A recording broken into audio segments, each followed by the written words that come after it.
a figure could be seen trudging up the mountain. He was carrying 2 large pots, heavy with age, on an ancient yoke around his neck. It was an old man trudging up the mountain. As dawn's rays broke over the horizon, illuminating the tip of the mountain, he stopped his trudging. In front of him was a crystal blue pool shimmering in the morning light. He sat down next to it and prepared to watch the dawn. When it had finished, he drank from the pool and began trudging back down the mountain. In the village, the boys were playing ball. The old man passed them, carrying his pots. "Look at him, the fool," one jeered, "keeping up the morning ritual." "Get out of the dark ages, Grandpa," another yelled at him. "Silly old man," said the third boy mockingly.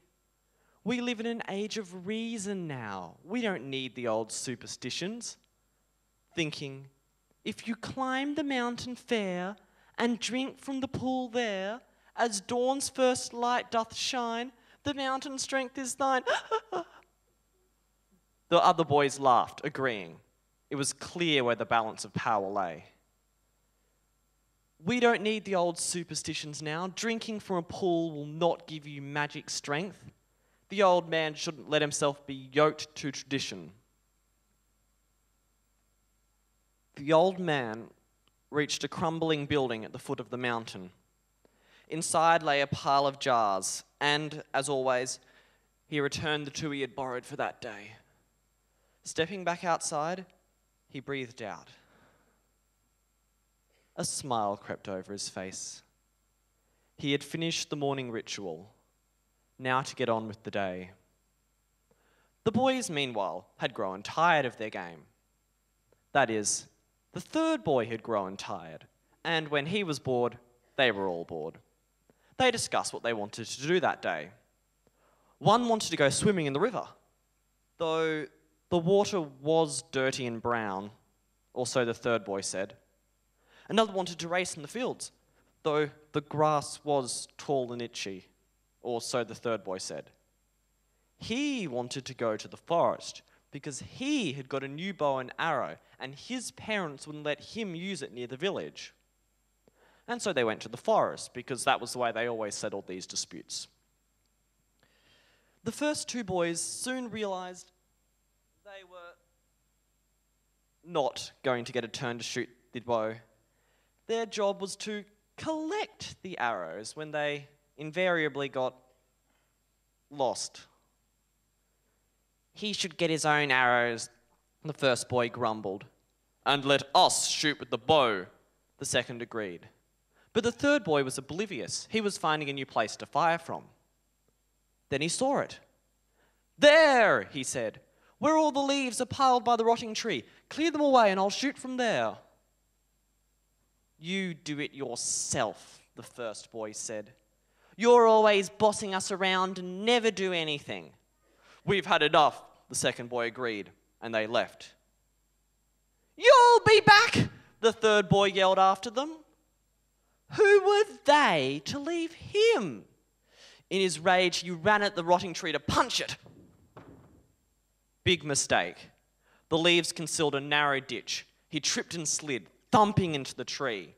With a crack, it fell on him, pinning him to the ground. He struggled, but it was too heavy. There was nothing he could do.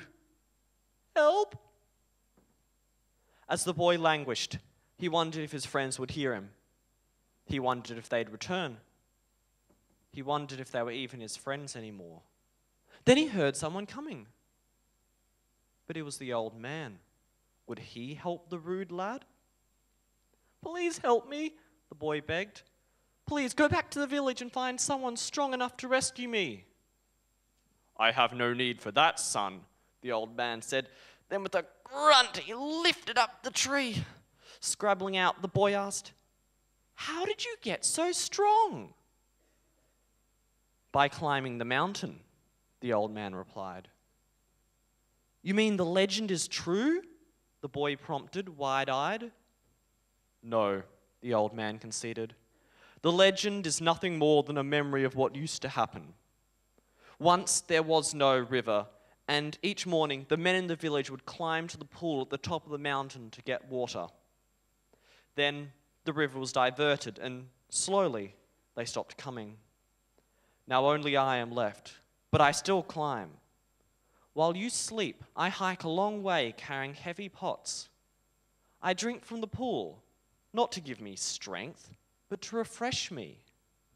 My strength is not borrowed from the pool, but earned from walking up the mountain. There never was a secret, merely a forgetting. Dawn's rays shone over the horizon. In the village, sleepy heads began to stir. A new day was beginning, and above the village, 2 figures could be seen trudging up the mountain.